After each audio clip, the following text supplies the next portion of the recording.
Ayo, like, subscribe, let's go. Y'all don't even care about black life. All you care about is power and control and feminism. We're voting to abort our bloodlines. Shout out to Beehive ATL. Link to the video in the description. I have not been able to work with Kamala Harris. And what I've noticed is that every time she came to Georgia or when she went to a HBCU, the tour was basically being led on women's rights and reproductive rights. And to me, that was very offensive because, for one, Roe v. Wade had already been overturned. So it wasn't even on the ballot, if we're going to be completely honest. So it was just a way to play on the emotions of black women. And then also it was the fact that you're voting for women's rights, but you got to be born to become a woman, right? And these type of rights actually execute the women of tomorrow. So it's like all of the women that thought that they were voting for black life were actually the carriers of black life, right?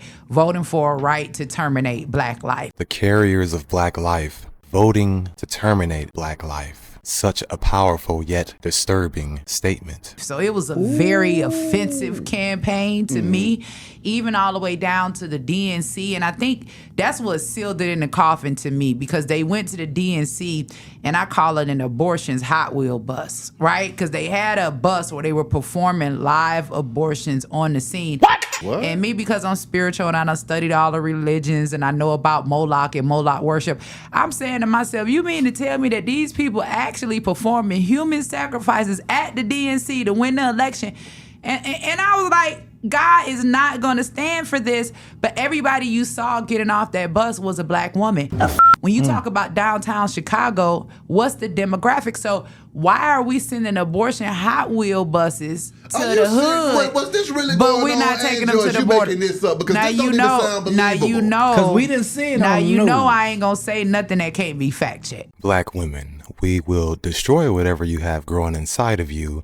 And men, we will fix you so you can't put something inside of them for free. Now you know everything I say can be fact checked, and anybody can get on the computer and research this right now. Why didn't they put that on the in media like they always put everything I'm on? not sure. It depends on what type of media that you're watching. Of course, we know that a lot of these mainstream media news outlets have been complicit, right, with being biased.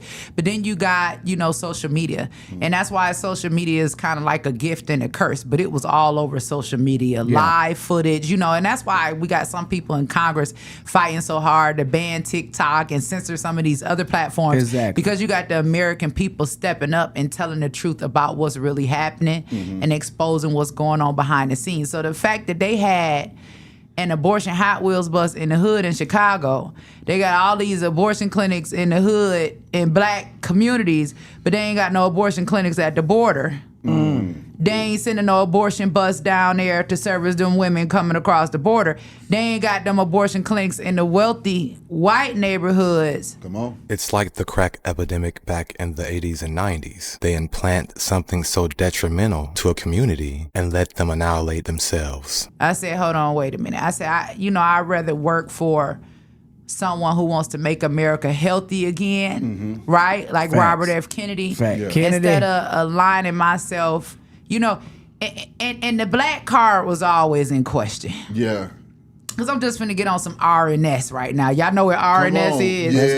Let's go. What's The RNS? realest. Real nigga shit. Yeah. I'm just finna get on some RNS right now. Like, I'm here for it. You can't give me the black card if you married to a white man and you raising white children.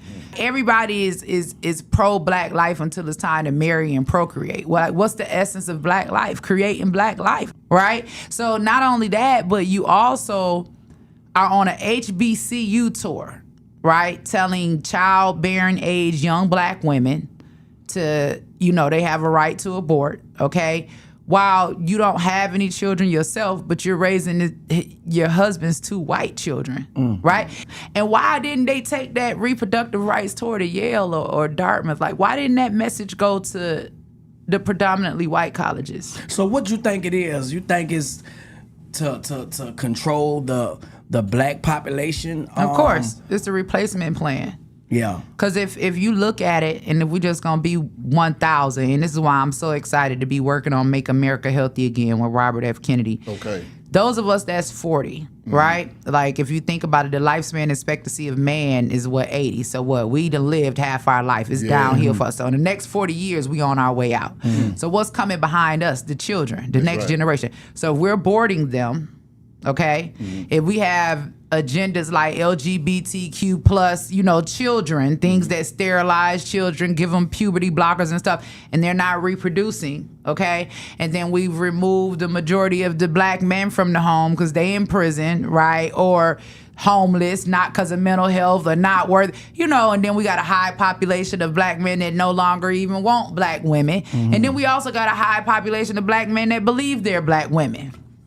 Dang. So in 40 years, and then this is another question that I have for our community when we gonna just be 100. That's right. If we look up research, we know that AIDS has been the #1 killer of black men. Anybody can look this up, right? When it comes to medical apartheid, just like all of this other stuff, COVID, whatever. If AIDS is the #1 killer of black men, why are we as a community allowing that to be pushed on our children? It's almost like, you know, just pressing the button for self-destruction. And in this election, you have the nerve to have black women putting up all of these posts. I saw one so disgusting the other day. Black man, the next time a cop have his knee on your neck, don't call black women, right? Oh my God. But these are the same black women. You like the black babies that you aborting, them little black boys, they gotta grow up to be black men. The same boys that you're voting to chemically castrate and turn into little girls, like they're the black men. Y'all don't care about black men. Y'all don't even care about black life. All you care about is power and control and feminism, and that's I can't stand with that because it has completely destroyed our families. We're voting to abort our bloodlines. Could it be that they are using this as a form of contraception or a safety net just in case them and the baby's father doesn't work out? Maybe. Who knows? That's right. So being in the independent space allowed me to be able to work with people all the way across the aisle. And there was a call made to Kamala and her team as well because we were willing to work with everybody. And Kamala and them basically dissed us, you know what I'm saying, and ignored us. But when he put the call in to Trump, and of course I said, look, like we need to come together. We need to show that we're united because at the end of the day, when we done fighting over political party, none of us really just want to be out here voting to abort our kids, right? Every abortion should be a tragedy. You know what I'm saying? I know damn well we not just voting because 7 white men, because they always talking about, oh, white men want to control our bodies. Well, the 7 white men that ruled to make Roe v. Wade legal, right? They gave you permission, baby, and get away with it. Because the daddy can't do it, right? And you got all of these women. And 1 minute they don't want y'all to have nothing, you can't say nothing or none of that, right? But the next minute they want to fight for equality. So if the mother don't want the baby, even if you want it, right? She get to go the baby, get a pat on the back, get congratulated. They even pay for it. Give her a free ride to the clinic, okay? But if the daddy don't want the baby, nigga, you going to jail every 30 days on a child abandonment warrant. They suspending your driver's license. You're gonna be made to take care of that child. The government is gonna make you be responsible for the life that you created. But for some reason, we want to give black women, and black women are not even the creators of black life. With 92% of the sisters voting for Harris, brothers, when you out here dating from here on out, you gotta find out where they stand right off the bat. Like, subscribe, peace. DeadPill. Yes. I love you. Bullshit.